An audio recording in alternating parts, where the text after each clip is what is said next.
Oke, bismillahirrahmanirrahim. Assalamualaikum warahmatullahi wabarakatuh. Semangat pagi semuanya rekan-rekan menjelang siang. Di sini saya coba menjelaskan apa itu social engineering, mungkin dari sisi definisinya seperti apa dan model serangannya seperti apa, terus bagaimana caranya kita melakukan penanggulangannya seperti apa gitu ya. Oke, saya mulai. Terus konsep social engineering. Jadi kalau social engineering dari sisi definisi kita di situ sebuah metode untuk meyakinkan seseorang untuk mengungkapkan informasi secara mengungkapkan informasi pribadinya dia, atau mungkin dalam kondisi itu rahasia gitu ya. Biasanya kalau sifatnya pribadi biasanya itu adalah rahasia. Ini definisi social engineering, suatu metode bagaimana caranya kita meyakinkan orang itu, korban itu, untuk bisa dia mengungkapkan informasi rahasianya. Terus biasanya target yang sering terjadi dilakukan itu biasanya di helpdesk, mungkin ya secara personalnya mungkin di helpdesk, terus di sysadmin atau mungkin di technical supportnya, jadi nanti tenaga teknikalnya.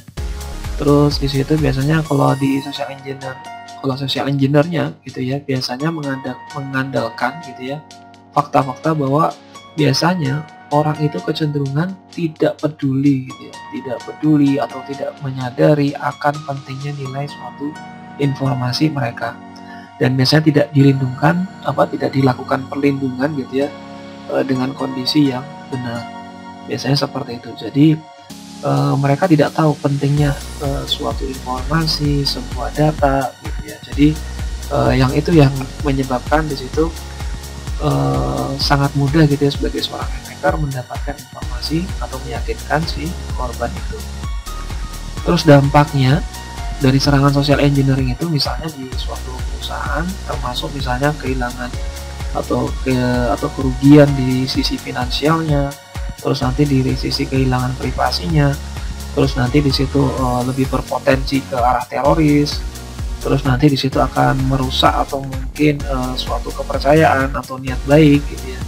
Terus di situ akan menyebabkan atau mungkin suatu tutupnya atau suatu lingkup perusahaan itu dalam kondisi merugi, atau mungkin secara temporary gitu ya, sementara atau mungkin permanen.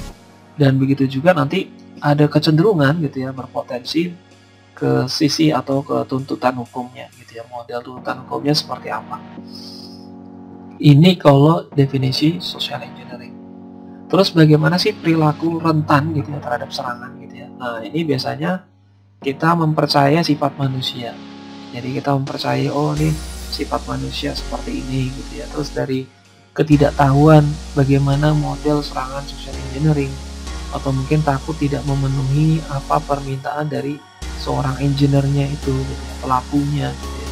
Terus itu karena sebabnya mungkin dari keserakahan atau mungkin dari si korban itu supaya bisa memberikan sesuatu gitu ya, informasi, dan berharap, nah itu ada tanda kutip berharap apa gitu ya, mungkin mengharapkan suatu imbalan gitu ya. Jadi nanti yang mungkin nggak seberapa, tapi karena mereka tidak tahu akan pentingnya suatu informasi, mereka sangat mudah sekali melakukan menge-share gitu ya informasi yang ada pada dirinya yang istilahnya lebih penting. Terus nanti di situ dari sisi kemanusiaan gitu ya, rasa kewajiban moral, bagaimana ya kita sangat mudah membantu seseorang gitu ya, karena di situ biasanya kalau dari jiwa orang timur gitu ya, orang timur Asia gitu ya, biasanya orang itu akan sangat mudah gitu ya apabila dia minta pertolongan, dan akhirnya kita gampang sekali gitu ya menawarkan bantuan. Nah, di sini yang sangat dimanfaatkan oleh si attacker gitu ya. Terus bagaimana sih perilaku rentan terhadap serangan itu apabila terjadi di suatu organisasi gitu ya, apabila nanti di situ rentan terhadap serangan social engineering. Biasanya di situ pelatihan atau keamanan yang kira-kira kita memberikan edukasi kepada suatu karyawan atau pegawai mengenai security gitu ya, keamanan gitu ya, akhirnya biasanya tidak dipenuhi atau tidak memadai gitu ya. Terus ada beberapa unit organisasi atau departemen.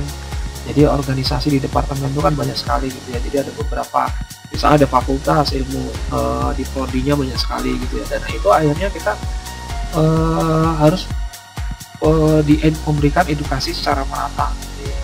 Terus bagaimana akses informasinya itu secara atau tidak teratur gitu ya, jadi tidak ada regulasinya, dan mungkin kebijakan keamanannya itu tidak memadai. Nah iya, atau mungkin dalam kondisi kurang, kadang-kadang sesuatu atau kecerobohan, pelanggaran yang biasa dilakukan oleh seorang pegawai atau karyawan, nah ini sering terjadi gitu ya. Terus mengapa sih social engineering itu efektif gitu ya? Jadi kebijakan keamanan yang biasanya kuat gitu ya, dan kadang-kadang itu dalam kondisi menjadi lemah gitu ya, karena penyebab utamanya adalah faktor manusia. Jadi serangan social engineering itu kadang-kadang sulit bisa dideteksi ya. Karena kenapa? Yaitu karena kecerobohan, atau mungkin si attacker biasa melakukan impersonasi gitu ya, melakukan peniruan atau melakukan pencurian data.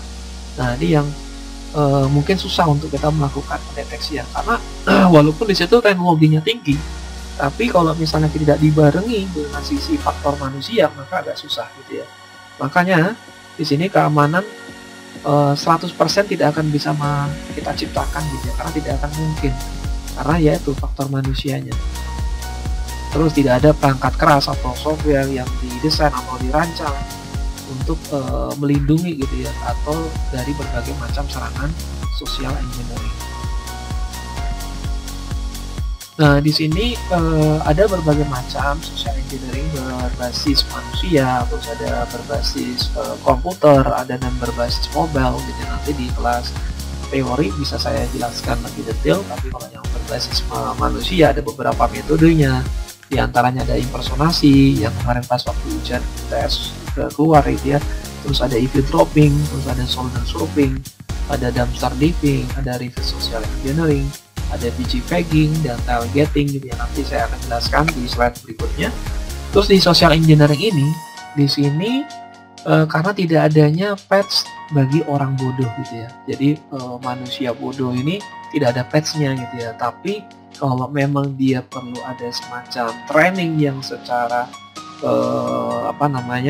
praktis gitu ya, itu perlu banget gitu ya, supaya si korban atau mungkin calon korban itu, atau mungkin pegawai karyawan itu tidak terjadinya suatu kecerobohan yang terulang kembali. Jadi perlu adanya training edukasi gitu ya kepada seluruh karyawan, mahasiswa, atau mungkin dosen, karyawan dan lain-lainnya gitu ya. Karena supaya dia melek gitu ya, dia sadar akan pentingnya di keamanan data, di cyber security gitu ya, di bidang ini. Terus apa sih impersonasi gitu ya? Impersonasi itu adalah sesuatu kegiatan gitu ya, bagaimana dia melakukan seakan-akan dia seumpama dengan orang tersebut, yang sebagaimana seorang itu dia tidak pernah melakukan sama sekali dan dia meniru. Jadi serangan social engineering ini biasanya banyak dilakukan menggunakan impersonasi, jadi peniruan gitu ya. Jadi mengandalkan target yang tidak mampu mengidentifikasi si penyerangnya. Jadi nanti si penyerang itu berpura-pura seakan-akan dia misalnya di suatu karyawan itu, atau mungkin sebagai pekerja di karyawan itu gitu ya. Misalnya contohnya di situ sebagai desk worker, atau mungkin sebagai helpdesk-nya, atau mungkin karyawan atau dosennya gitu ya. Jadi dia meniru sebagai si calon korban itu gitu ya. Nah di sini nanti ada solder surfing. Jadi nanti solder surfing ini ada merupakan jenis dari serangan social engineering, yang mana si attacker ini mengamati dari kebiasaan tingkah laku di si target itu ya, tanpa si target itu atau si korban itu mengetahui. Jadi nanti si target itu biasanya duduk atau mungkin di depan komputernya gitu ya, sambil melakukan pengetikan data dan dia awasi gitu ya, dan mungkin dia amati, mungkin dia melakukan CCTV atau di kamera gitu ya. Terus dia misalnya si korban itu melakukan pengetikan, maka si attacker ini akan mengcapture gitu ya semua tombol yang dia ketikkan gitu ya, nanti atau mungkin dia pasang keyloggers dan dia bisa nge-remote dari jarak jauh apa yang diinputkan oleh si korban tersebut gitu ya. Terus ada tailgating. Jadi di sini tailgating itu adalah jenis serangan di mana si attacker itu posisi menyelinap gitu ya melalui area keamanan. Jadi yang kira-kira di situ mengikuti karyawan yang punya wewenang gitu ya atau mungkin authorized-nya. Jadi misalnya dia akan diikuti, dibuntuti gitu ya. Dalam kondisi di mana si karyawan itu tidak sadar ada orang yang ngikutin di belakangnya dia masuk ke fasilitas tertentu gitu ya. Misalnya saya masuk ke ruang dosen, terus ternyata saya tidak tahu ada orang yang ngikutin saya dari belakang. Atau mungkin dia masuk di ruang sinema, di gedung 6 lantai 3 gitu ya. Dia masuk di ruangan itu, dan saya masuk buka kuncinya, terus nanti orang itu salah sengaja dia nyelinap gitu ya. Jadi buntut, masuk ke dalam gitu ya. Jadi tanpa sepengetahuan saya gitu ya. Jadi si korban itu tidak tahu ada yang ngikutin saya gitu. Nah itu kalau posisinya sebagai tailgating. Biasanya si pegawai yang masuk fasilitas itu menggunakan kartu akses, misalnya menggunakan RFID gitu ya. Jadi dia masuk ternyata di belakangnya ada orang ngikutin dia gitu ya. Jadi nanti dia langsung menyelinap tanpa si korban itu tahu. PG pegging itu jenis attackernya sama social engineering, tapi di situ kondisinya sama gitu ya, tailgating posisinya sama. Jadi posisi dia mengikuti, tapi kondisinya nyelinap gitu ya, sama-sama dia menyelinap masuk. Tapi perbedaannya gitu ya, si korban itu tahu, sadar gitu ya, ternyata si korban ini diikuti gitu ya, diikuti, dia sadar. Misalnya alasannya mungkin si attacker ini sengaja, maaf saya tidak bisa mengakses ruangan ini gitu ya, fasilitas ini, ternyata saya lupa membawa kartu aksesnya gitu ya. Misalnya dia untuk mengakses ruangan itu dia lupa membawa kartu RFID atau mungkin kartu sejenis lain untuk mengaksesnya gitu ya. Nah ini biasanya hal ini dia menyatakan karena dia lupa, mungkin pegawai di situ pegawai baru gitu ya, mungkin ada alasan lain gitu ya, dan supaya dia bisa mendapatkan atau mengakses fasilitas ruangan tersebut. Nah biasanya kalau begini kayaknya misalnya kayak terjadi kayak di rekan bisnis atau mungkin di vendor gitu ya, di vendor atau mitra gitu ya, mitra kerjasama pas saat melakukan tugas apapun di suatu perkantoran gitu ya. Jadi dan biasanya kayak gini nih orang tidak orang ini tahunya bahwa dia pegawai di situ gitu ya. Nah ini yang perlu diperhatikan, karena di sini dari PG pegging si korban itu sadar gitu ya akan keberadaan si attacker ini gitu. Tahu gitu. Tapi bukan tahu lebih dalam, tapi tahunya bahwa dia melakukan penyusupan gitu ya, menyelinap. Jadi perlu diperhatikan perbedaan antara tailgating sama PG pegging. Kalau tailgating dia tidak sadar akan diikuti dengan si attacker, tapi di PG pegging dia sadar gitu. Dia sadar bahwa dia akan masuk ke fasilitas tertentu. Terus social engineering Terus social engineering berbasis komputer. Nanti di sini kita menggunakan social engineering toolkit yang istilahnya SET gitu ya. Nanti kita coba simulasi sebentar. Mungkin saya kedar contoh dari tutorialnya. Terus dari pop-up Windows nanti akan muncul, terus dari dari hoax gitu ya. Ini kalau yang berbasis komputer, terus dari chain letter, terus instant chat, terus baiting gitu ya, memberikan umpan misalnya dengan speed draft, terus ada email spam, ada phishing, ada spare phishing. Nanti kita jelaskan apa istilah-istilah itu. Kalau di sini contoh phishing biasanya lebih cenderung dia mengarahkan si korban menggunakan email gitu ya. Dia biasanya memberikan lampiran, attachmentnya, atau mungkin diarahkan ke URL tertentu, atau mungkin dia dibuat cloning dan si korban itu menuju ke website tertentu. Nah ini yang perlu diperhatikan saat kita melakukan serangan phishing gitu ya. Jadi kita mencantumkan atau melakukan cloning dan diarahkan mungkin dalam kondisi website yang dalam kondisi malicious, atau mungkin dia memberikan input masukan user passwordnya, atau mungkin di jejaring sosialnya. Nah di situ kita dapatkan user passwordnya. Terus di sini ada baiting atau umpan gitu ya. Jadi nanti di sini serangan social engineering di mana si attacker itu meninggalkan media secara fisikal ke sebuah lokasi tertentu. Misalnya dia di di jalan gitu ya, di jalan tertentu atau di lorong tertentu dia meninggalkan flash disk gitu ya, atau mungkin dalam bentuk hard disk. Kalau hard disk kan cukup besar ya, lumayan gede, tapi flash disk lah ya, mungkin di situ, atau dia tinggalkan sengaja, ditinggal suatu ruangan, mungkin di ruang kelas gitu ya, di mana seseorang itu mungkin dapat mengambilnya, dapat menggunakannya. Nah, ini yang bisa kita beri umpan kepada si korban kita. Jadi nanti serangan ini biasanya si attacker akan meninggalkan media fisik itu di lokasi di mana seorang itu dapat memungutnya dan menggunakan itu. Jadi nanti di situ dia akan mengeksploitasi. Jadi kan karena kecenderungan seseorang itu pengen punya rasa tahu, apa sih, oh kebetulan ini barang gratis, dia tinggal diambil saja gitu.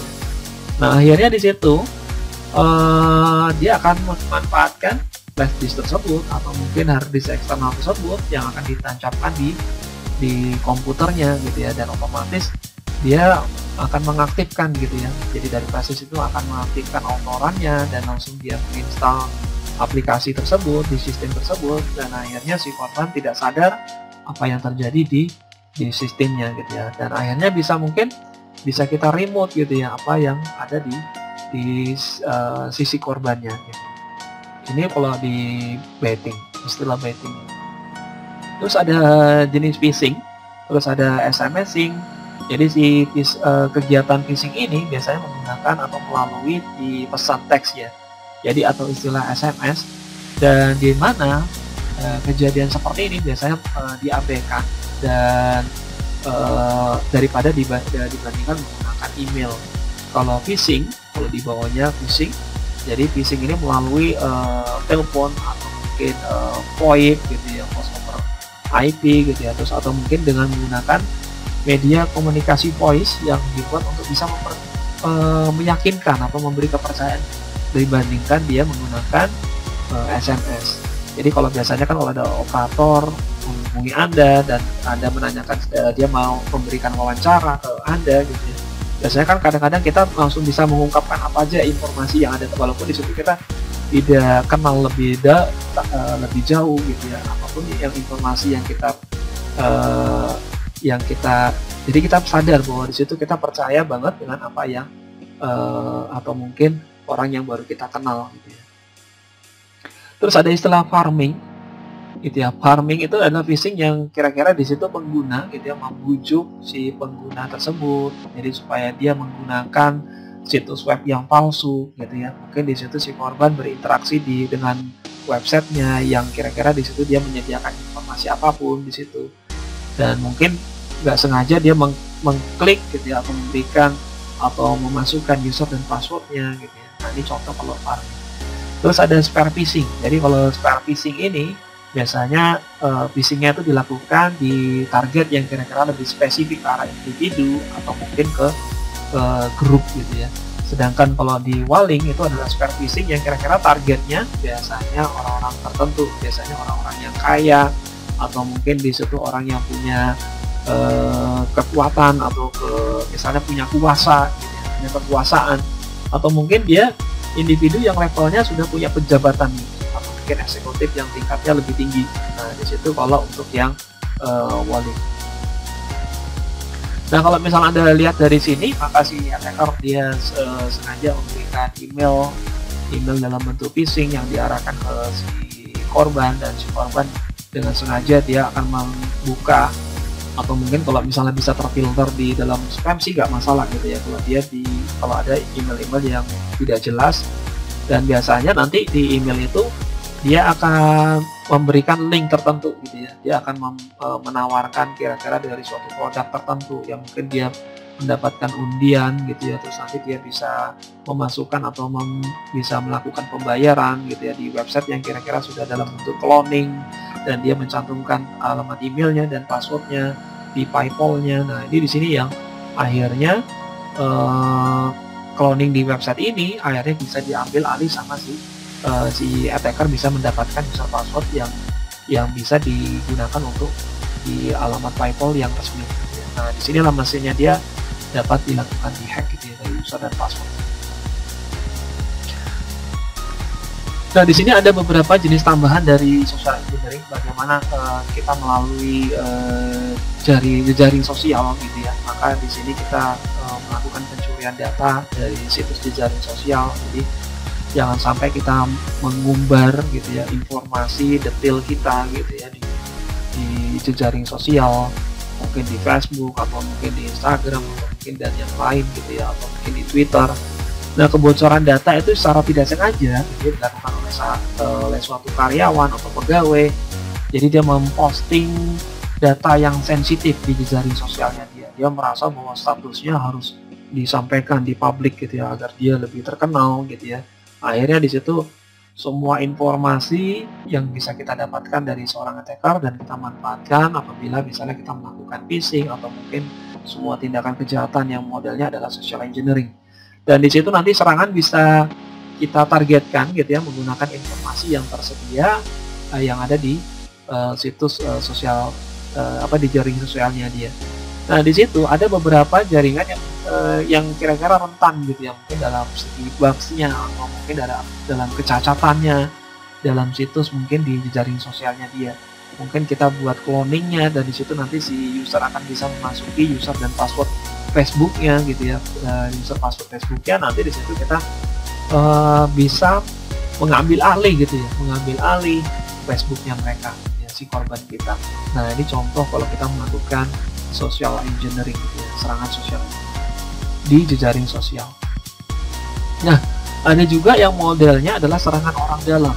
Nah, di serangan orang dalam ini biasanya dilakukan oleh si kompetitor gitu yang menyebabkan kerusakan di suatu organisasi, yang dimana orang tersebut biasanya ingin mau mendapatkan suatu posisi atau jabatan di perusahaan targetnya gitu ya, atau mungkin di situ ada karyawan yang kondisinya dia merasa tidak puas atau ada perasaan dengki atau ingin merasa dikhianati, dia merasa istilahnya ingin balas dendam gitu ya, balas dendam kepada suatu perusahaan tersebut gitu ya, atau organisasi tersebut.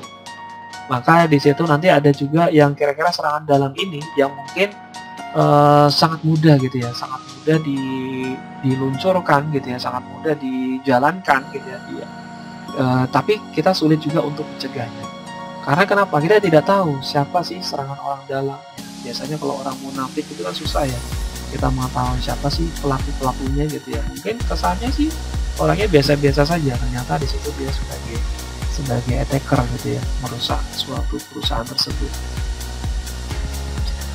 Terus bagaimana sih kita melakukan pencegahan dari serangan orang dalam gitu ya? Jadi kita perlu tuh namanya rotasi, melakukan pemisahan suatu penugasan gitu ya. Jadi suatu saat jangan sampai orang tersebut dari dulu sampai sekarang dia menduduki jabatan tertentu gitu ya, dan sampai kayak nggak ada rotasi gitu ya, rotasi penugasan, ada regenerasi dari karyawannya gitu ya. Akhirnya dia memposisikan dengan jabatan atau mungkin suatu posisi yang kira-kira di situ lahannya basah. Wah, itu sangat berbahaya sekali gitu ya. Jadi istilahnya kalau memang kayak misalnya di pemerintahan kita gitu ya, misalnya jadi seorang presiden gitu ya.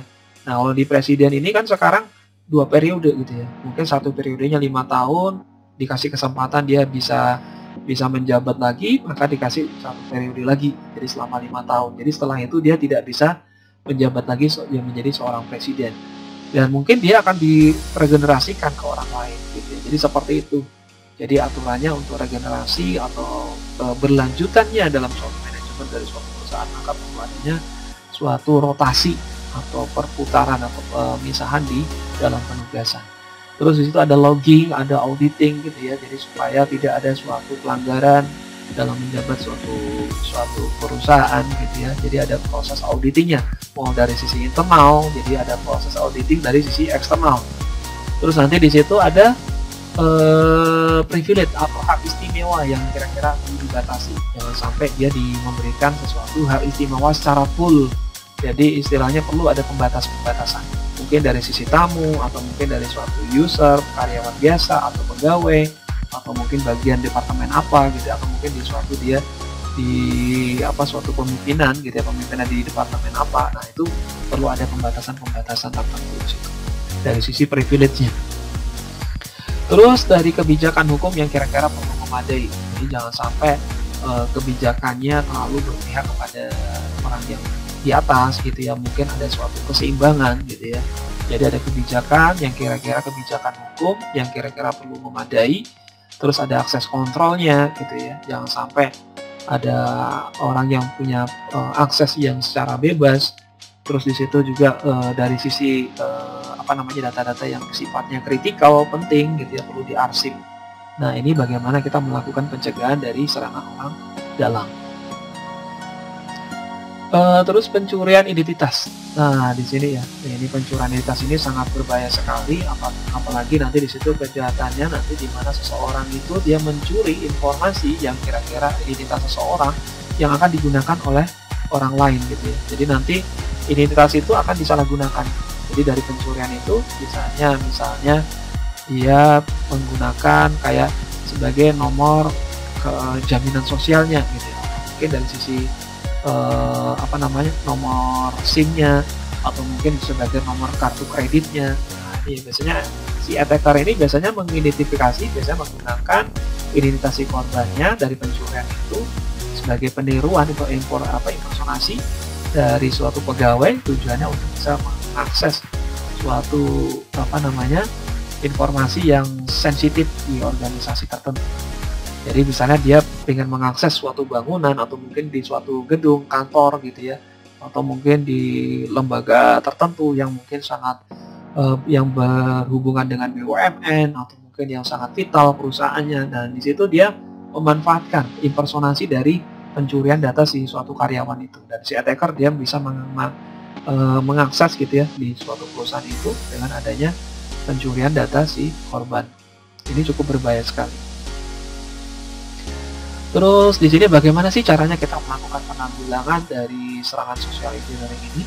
Jadi nanti kita melakukan training edukasi kepada karyawan ya agar tidak dia bisa memberikan kata sandi atau password yang kira-kira atau mungkin informasi yang sensitif melalui telepon gitu ya, atau mungkin dia nge-share kemanapun gitu ya, atau mungkin dia di-publish di jejaring sosialnya. Nah, ini cukup berbahaya sekali. Terus nanti di situ kita memastikan pelatihan tersebut gitu ya, mengedukasi ke si karyawan bagaimana kira-kira praktek yang terbaik gitu ya. Terus melakukan checklist password yang digunakan, memastikan bagaimana kita mengimplementasi autentikasi yang cukup ketat. Terus nanti dari sisi pengawasannya, terus nanti kita melakukan pelatihan karyawan yang kira-kira cukup memadai gitu ya. Terus nanti juga kita memastikan semua tamu gitu ya. Nah, ini kalau ada tamu yang berkunjung gitu ya, perlu dikawal. Ada istilah namanya tailgating, ada digipacking.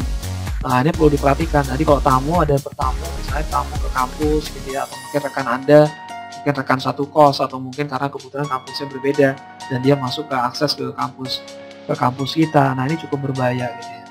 Kalau cuma nongkrong-nongkrong aja nggak masalah, tapi karena memang dia aturan, kalau misalnya di suatu perusahaan biasanya cukup ketat gitu ya.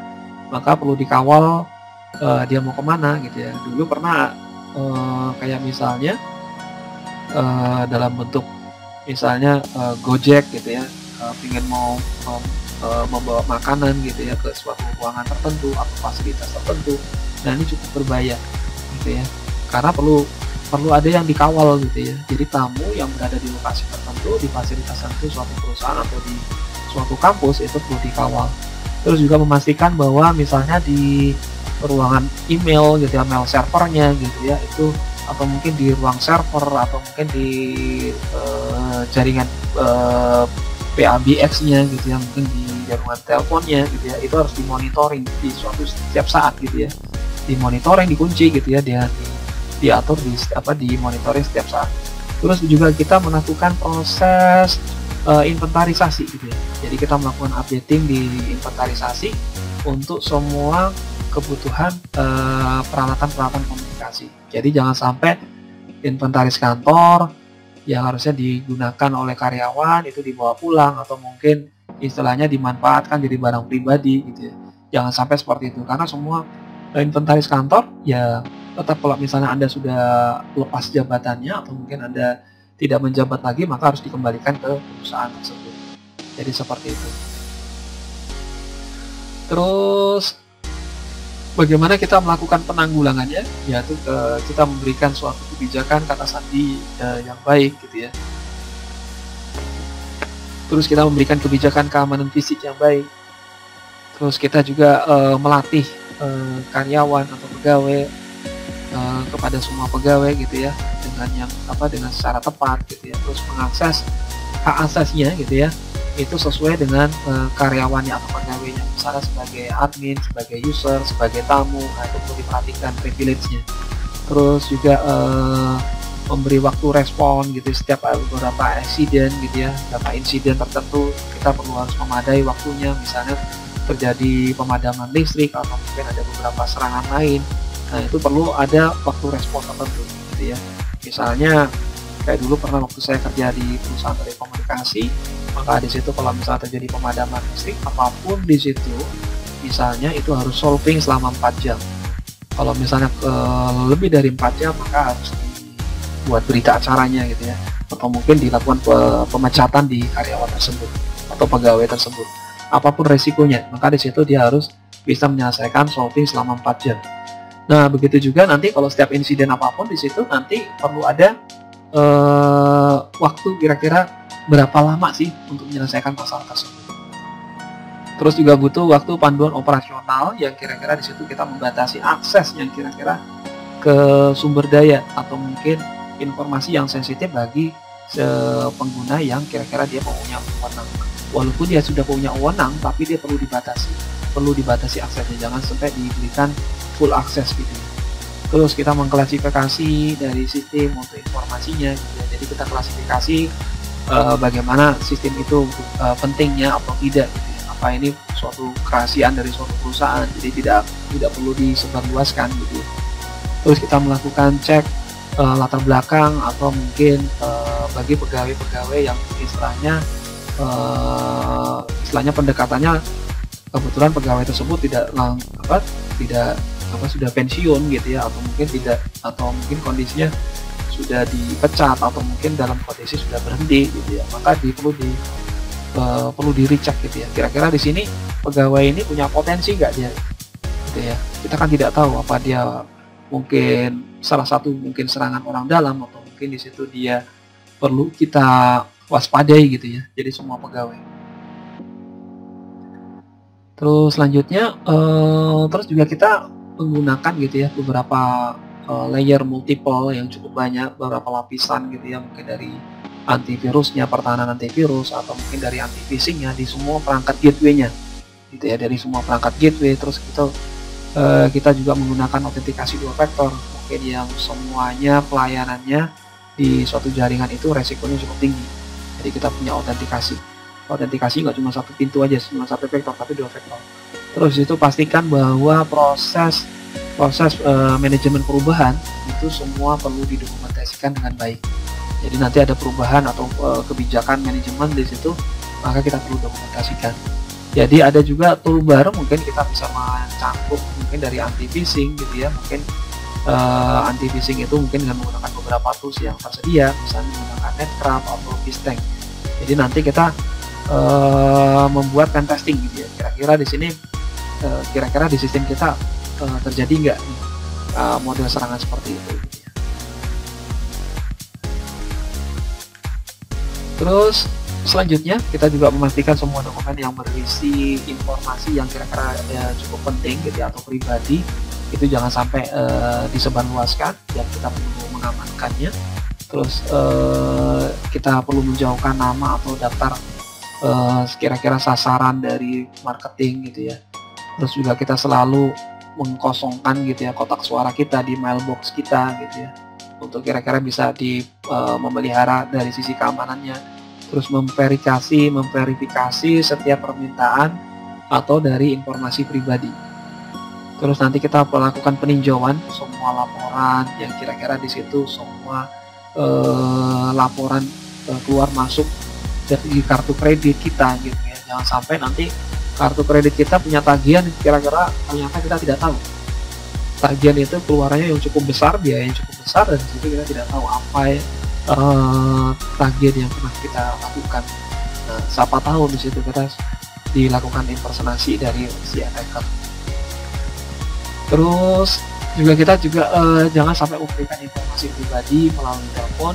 Terus kita juga jangan mengizinkan informasi pribadi kita itu dipublish lewat jaring sosial kita gitu. Jangan sampai kita mengungkapkan semua apapun keluh kesah kita di, biasanya kan orang kan begitu ya, semua informasi keluh kesah kita tuh sampai di share di di status WhatsApp atau mungkin ada di jaring sosial di Facebook gitu ya. Kondisi kita lagi mengeluh, kondisi kita lagi happy gitu ya, semua informasi kita cantumkan semua di situ. Jangan sampai seperti itu.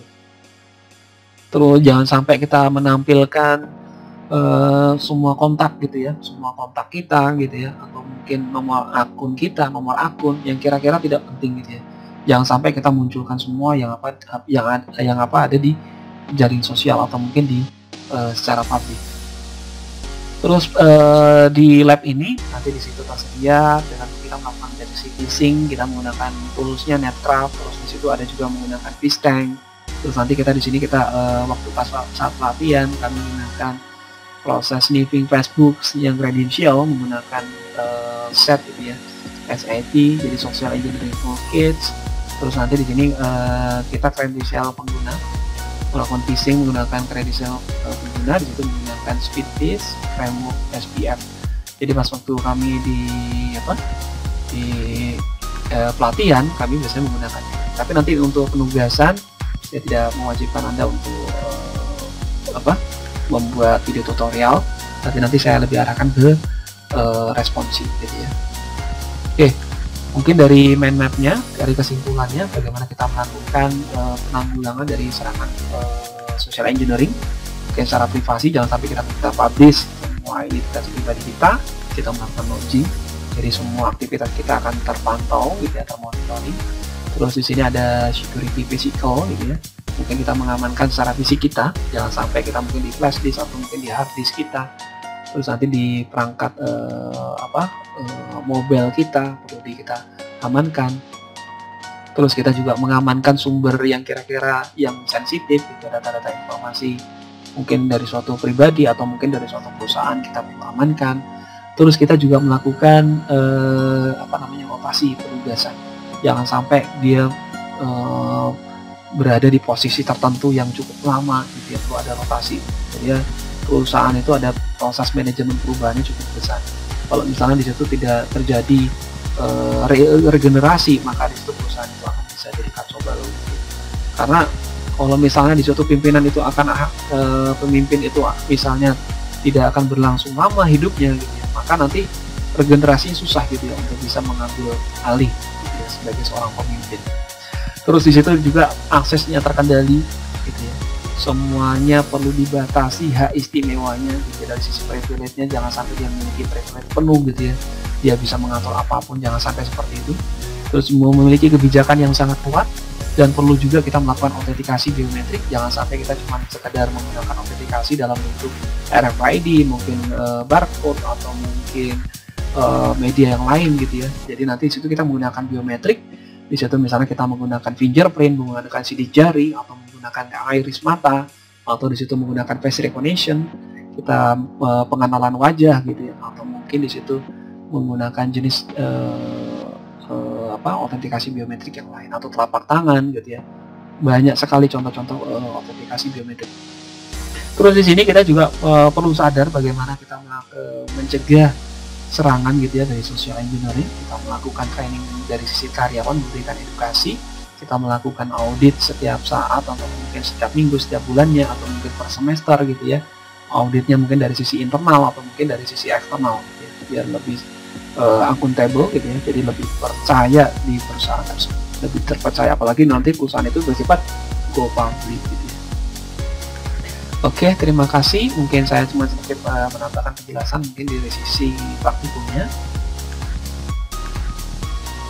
Nah, di sini kalau misalnya waktu kami di pelatihan, kami di sini kita menggunakan social engineering menggunakan di Kali Linux. Kita membuat semacam cloning gitu ya. Kita membuatkan cloning di website tertentu. Contohnya misalnya kalau kemarin pas saya coba itu saya di Facebook, dan di sini mungkin di jejaring sosial yang lain gitu ya. Nanti si korban itu berusaha untuk misalnya login di website yang kira-kira kita berikan linknya, melalui email gitu ya. Jadi nanti melalui email kita berikan link URL-nya, nanti diarahkan. Mungkin di situ nanti alamat IP-nya adalah alamat IP si attackernya gitu ya. Nanti seperti itu. Nah, contohnya seperti ini skenario-nya. Nanti si korban akan dibuatkan semacam cloning linknya gitu ya. Nanti kita menggunakan seperti ini, menggunakan SET. Nah, seperti ini contohnya. Kita buka Kali Linux-nya, terus go to application. Nah, nanti pilih social engineering tools-nya di nomor 13. Nah, setelah itu kita klik social engineering toolkits SET atau singkatnya SET seperti ini ya. Terus nanti kita masukkan perintah tombol yes untuk dilakukan proses. Nah, seperti ini. Terus ketikkan angka 1 untuk melakukan serangan social engineering. Nah, kita pilih 1 social engineering attacks di menu ini. Jadi udah masuk di setnya ya dalam bentuk CLI. Nanti kita membuat semacam cloning misalnya cloning Facebook atau cloning jejaring sosial yang lainnya gitu, apabila si korban kita punya akun di sana gitu. Nanti kita melakukan pengetikan nomor 2 gitu ya untuk membuat vektor serangan websitenya. Nah, seperti ini nomor 2, atau mungkin ada spare phishing gitu ya, terus ada macam-macam yang lainnya nih. Ini ada Arduino, ada wireless access point. Nah, ini contohnya nanti kita sangat sering digunakan menggunakan set ini. Terus ada kita ketikkan 3 credential harvester attack method 3 ya. Nah, ini ya credential harvester attack method. Nah, kita masukin di nomor 2 untuk kita melakukan cloning di website. Nah, nomor 2 cloning website. Nah, tapi nanti kita masukkan nih alamat IP si attackernya gitu ya. Jadi di sini contohnya adalah Kali Linux machine. Ini adalah punya si attackernya, bukan si korban tapi si attackernya. Nanti si korban kita arahkan melalui email gitu ya, yang akan kita tuju di alamat IP publiknya si attackernya. Jadi seperti ini. Jadi nanti si alamat ini adalah alamat IP publik si attacker. Nanti setelah itu diarahkan, kita ketikkan target URL-nya. Nah, target URL-nya kita buat apa tuh? Nah, di sini misalnya kita cloning websitenya, misalnya maaf di sini kasih contoh ada Facebook gitu ya. Misalnya si korban kita memiliki akun di situ, atau mungkin Instagram, atau mungkin yang lainnya, atau Twitter gitu ya. Maka nanti di situ kita menggunakan alamat yang ada di sini gitu ya. Nanti kita kirim email bahwa dia nanti kita kasih ada semacam iming-iming gitu ya, kita tawarkan hadiah atau apa gitu ya, supaya nanti bisa join di alamat link ini gitu ya. Atau mungkin kalau pacar kita kasih permen Silver Queen atau bunga gitu ya, atau mungkin kita target kita pacar kita, monggo silakan di situ. Saya tidak mengajari hal yang jelek-jelek ya. Di sini silakan nanti kita semacam nih ya, memberi website palsu. Nanti kita si korban itu langsung diarahkan ke websitenya, atau mungkin di link atau di alamat IP-nya si attackernya. Nanti seperti itu. Login username passwordnya misalnya. Nanti kalau si usernya masuk, nah di linknya ini, nah, kebetulan si korban itu adalah si user passwordnya ini admin 123. Misalnya dia buka Facebook gitu ya, buka Facebook. Dari sini tinggal dia ngeklik gitu ya. Akhirnya nanti, karena ini contohnya di 10, alamat IP-nya adalah 10 tadi ya. Nah, di sini nanti kita dapatkan username dan password si korban. Jadi seperti itu ya. Oke, saya rasa mungkin seperti itu. Kita sebenarnya jejaring sosialnya macam-macam boleh. Tapi kalau orangnya lugu gitu ya, tidak tahu mengenai cyber security gitu ya, ini sangat berbahaya sekali. Nah, ini model serangan ini ya. Ya, ini contohnya model phishing gitu ya. Oke, mungkin saya rasa cukup sekian. Kalau di sini nanti ya kalian nggak perlu buat penugasan, Nanti di sini silakan kalau Anda pengen belajar gitu ya, tapi nanti model model saya nanti arahkannya ke responsi gitu ya. Mungkin bagaimana Anda membuat social engineering menggunakan apa gitu ya, Anda buat. Nanti per tiap kelompok beda-beda, tapi kalau di lintas kelas mungkin sama gitu ya, di lintas kelas. Mungkin seperti itu. Oke, saya rasa cukup sekian dan terima kasih. Assalamualaikum warahmatullahi wabarakatuh. Terima kasih. Waalaikumsalam warahmatullahi wabarakatuh.